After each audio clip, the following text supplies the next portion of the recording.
या कुक्षि विवरे कृत्वा स्वयं रक्षति सर्वतः नमामि जननीं देवीं परां प्रकृतिरूपिणीं మాతృదేవో భవ పితృదేవో భవ.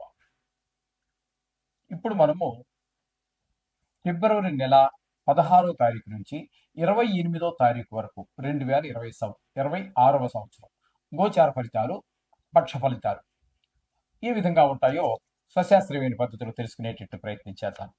ఫిబ్రవరి నెల 2026 సంవత్సరంలో 16వ తారీఖు నుంచి 28వ తారీఖు వరకు గోచార ఫలితాలు ఏ విధంగా ఉన్నాయో సశాస్త్రీయమైన పద్ధతిలో మనం తెలుసుకునేటట్టు ప్రయత్నించేద్దాం. ఇక్కడ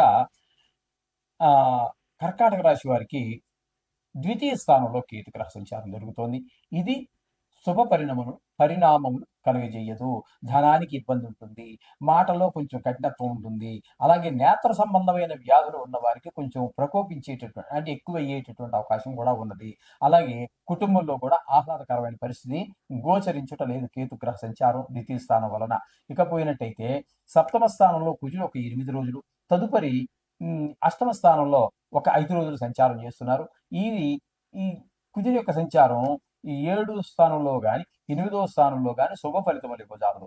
7వ స్థానంలో ఉన్నప్పుడు భార్యాభర్తల మధ్యన, భాగస్వామ్యంలో వ్యాపారం చేసుకునే వారి మధ్యన ఇబ్బందులు, అభిప్రాయ భేదాలు ఉంటే 8వ స్థానంలోకి వచ్చిన తర్వాత మాత్రం కొంచెం చెడు వార్తలు, ఎవరికో బాగలేదని మన మిత్రులకో మరొకరికో అనేటువంటి దుర్వార్తలు వినటము, కొన్ని సందర్భాల్లో అవమానాలు, కొన్ని సందర్భాలలో మనకి కలహాలు రావటము, ఇట్లాంటివన్నీ కూడా పరాభవం జరగటం, ఇలాంటివన్నీ జరిగే అవకాశం మనకి ఈ అష్టమ స్థానంలో కుజుని యొక్క సంచారం 5 రోజులు కూడా ఆ విధంగా ఫలితాలు ఇస్తూ ఉన్నాడు. అలాగే రవి యొక్క సంచారం ఇక్కడ మీకు అష్టమ స్థానంలో 5 గ్రహముల యొక్క సంచారం జరుగుతోందండి.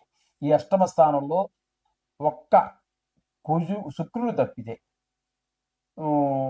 అట్లాగే బుధుడు కూడా ఈ 2 గ్రహాలు మాత్రం అనుకూలిస్తాయి. కుజుడు అనుకూలించని చెప్పేసుకున్నాం కదా, అలాగే రవి కూడా అలాగే అనుకూలించజాలడు. కానీ శుక్రుడు మాత్రం అష్టమ స్థానంలో ఉన్నప్పుడు మనకి కొన్ని మంచి జరిగేటటువంటి ఫలితాలని ప్రయత్నం ఆయన చేస్తారు, కొన్ని ఫలితాలు కూడా మంచి ఫలితాలు ఇస్తారు. అట్లాగే అవే ఫలితాలు మనకు బుధుడు కూడా అష్టమ స్థానంలో ఉన్నప్పుడు శుభ ఫలితాలు ఇస్తున్నారు. అంటే రాహువు కూడా అక్కడే ఉన్నారు. ఈయన మరింత వీరన్నిటికంటే కూడా కొంచెం కఠినమైనటువంటి ఫలితాల్ని మనం కొంచెం తట్టుకోవడానికి కూడా 3 గ్రహాలు అష్టమ స్థానంలో వ్యతిరేక ఫలితాలు ఇస్తూ కారణంగా మనకి కొంచెం ఇబ్బందికరమైన పరిస్థితి ఉంటుంది. ఈ విధంగా రాహు కూడా మనకి ఇబ్బంది పెడుతూ ఉన్నారు. ఇక 9వ స్థానంలో శని యొక్క సంచారం జరుగుతోందండి. ఈ 9వ స్థానంలో భాగ్యస్థానంలో శని సంచారం మనకి తండ్రి గారి ఆరోగ్య విషయంలో కానివ్వండి, గుళ్ళు గోపురాలు తిరగటంలో కానీ, ఇంట్లో పెద్దవాళ్ళు ఎవరైనా ఉన్నట్టయితే వాళ్ళ ఆరోగ్య విషయాల్లో, ఇటువంటి వాటిల్లో మనకి చెడు ప్రభావాన్ని ఎక్కువగా చూపించేటటువంటి ఫలితం కనిపిస్తూ ఉంది ఇక్కడ.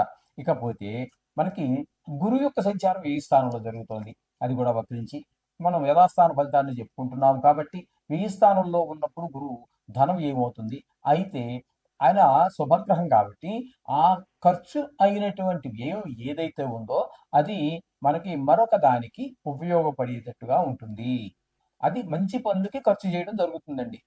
ఒక పిల్లవాడి ఈ విద్య కోసం, లేకపోతే ఒక గృహం కొనుక్కోవటానికో, లేకపోతే స్థలం కొనుక్కోవటానికో, కారు కొనుక్కోవటానికో ఖర్చు అయినటువంటి ధనం మంచి ఫలితాన్ని ఇచ్చేటట్టుగా ఏదో ఒక ఎసెట్, ఒక ఆస్తి మనం కూడబెట్టుకోవడానికి, ఒక వస్తువు కూడబెట్టుకోవడానికి పనిచేసేటట్టుగా ఉంటుంది, మంచి ఖర్చు అవుతుంది. ఈ విధమైన ఫలితాలన్నీ కూడా మనకి ఈ వారంలో మనం చెప్పుకోవాలి. ఇక్కడ ఏంటంటే మనకి నిజానికి 2 గ్రహాలు ఉపయోగపడుతున్నాయి.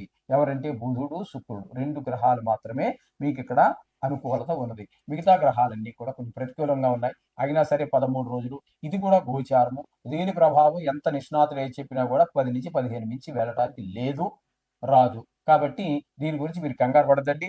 ప్రతినిత్యము కూడా మీరు ఈ నవగ్రహాన్ని చదువుకోండి. అలాగే మీకేమైనా అవకాశం ఉన్నట్టయితే కాస్త ఈశ్వరుడికి అభిషేకం లాంటివి కానీ, లేదా ఈశ్వరుడి దగ్గరలో ఎక్కడన్నా గుడి ఉన్నట్టయితే గుడి దగ్గరికి వెళ్ళి కాస్త ఒక చెంబుడు నీళ్లు, ఊరికే వచ్చేవేగా, పాలు అయితే కొంచెం ఖర్చు వస్తుంది, నీళ్ళకేముండదండి. అది దొరికితే ఒక మారేడు దాన్ని ఆయన శిరస్సును పెట్టండి, ఆ చెంబుడు నీళ్లు పోయండి, సమస్త గ్రహాల యొక్క పీడలు ఆయన తొలగిస్తారు, అందులో సందేహం లేదు. నమ్మకంగా మీరు ఆ గుడికి వెళ్ళి అది చెయ్యండి. ఈ 13 రోజుల్లో వచ్చేటటువంటి దుష్ప్రభావాల నుంచి కూడా మీరు చాలా సునాయాసంగా బయటపడగలుగుతారు. శోభం పోయారు. మీనరాశి వారికి ఫిబ్రవరి నెల 2026 సంవత్సరం 16వ తారీఖు నుండి 28వ తారీఖు వరకు గోచార ఫలితాలు ఏ విధంగా ఉన్నాయో తెలుసుకునే ప్రయత్నం చేద్దాం. మీనరాశి వారికి జన్మంలోనే శని. ఇది ఏలినాటి శనిలో అతి ముఖ్యమైనటువంటి ఘట్టము. 3 రాసుల్లో జరుగుతుందని మనం చెప్పుకున్నాం కదా. కాబట్టి ఇక్కడ జన్మంలోనే శని కాబట్టి ఇక్కడ మీకు శరీరానికి సంబంధించినటువంటి కొంచెం అనారోగ్యాలు చేసే అవకాశం ఎక్కువ, ఇబ్బంది పెట్టే అవకాశం చాలా ఎక్కువ. జన్మంలోనే ఉంది కాబట్టి ఏ పని మొదలుపెట్టినా చేద్దాము చూద్దాము అనేటటువంటి పరిస్థితి ఉంటుంది, కానీ పని ముందుకు వెళ్ళనటువంటి పరిస్థితి. ఈ విధమైన పరిస్థితులన్నీ కల్పిస్తూ ఉంటాడు.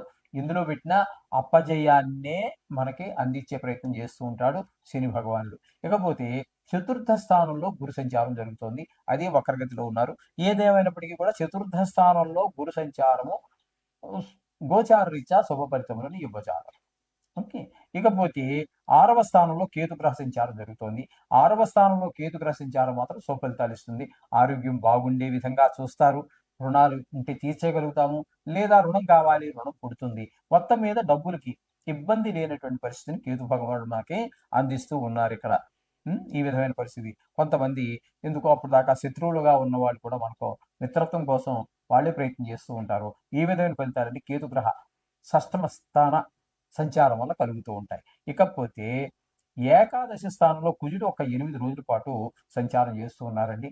అక్కడ మాత్రం ఆయన ఏకాదశి స్థానంలో ఉన్నారు కాబట్టి కాస్త ధనానికి లోటు లేని పరిస్థితి 8 రోజులు చేస్తారు. తదుపరి ఆయన కూడా వ్యయ స్థానంలోకి వచ్చేసారు.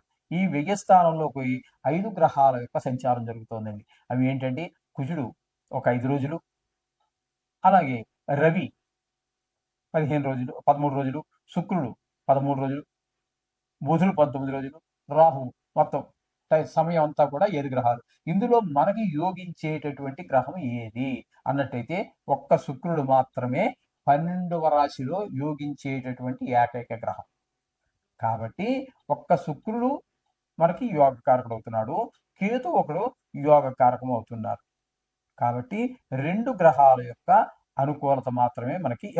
కుజుడు కూడా ఒక 8 రోజులు ఏకాదశి స్థానంలో, అంటే 2 గ్రహాలు పూర్తిగాను, కుజుడు పాక్షికంగాను, అంటే 2.5 గ్రహాలు మాత్రమే మనకు అనుకూలమైనటువంటి ఫలితాన్ని ఇస్తూ ఉన్నాయి. కాబట్టి మనము ఖచ్చితంగా నవగ్రహాల యొక్క శ్లోకాలు రోజు చదువుకోవటము, వీలుంటే కాస్త గుడికి వెళ్ళి నవగ్రహాలు ఉన్నట్టయితే ప్రదర్శన చేయటం, ఇది చాలా ముఖ్యంగా గమనించుకోండి. భక్తిపూర్వకంగా చెయ్యండి. చేసిన 5 నిమిషాలు చేస్తారో 2 నిమిషాలు చేస్తారో మనసు దేవుడి మీద పెట్టి భక్తితో చేయండి. భక్తి లేకపోతే వృధా. పువ్వులు దండగ, ఫలాలు దండగ, సమయం వృధా. మనకి ప్రతి పూజలో కూడా లాస్ట్లో మనకి చెప్పిస్తారు అయ్యగారు, మంత్రహీనం, క్రియాహీనం, భక్తిహీనం. మంత్రహీనమైన పంపములిగేది లేదు, క్రియాహీనం ఆయన చెప్పినట్టు కాకుండా ఆయన ముక్కు పట్టుకుంటే నువ్వు చూపట్టుకున్నావు, ఇలాంటి పనులు చేసినా దానివల్ల ఒరిగే నష్టపోయేది ఏమి లేదు. భక్తిహీనం అంతే, మొత్తం దండగా. నువ్వు ఖర్చు పెట్టిన అరటిపండు, కొబ్బరికాయ, హాతకర్పూరం, అగరబత్తులు అన్ని సమయం అన్ని దండగే.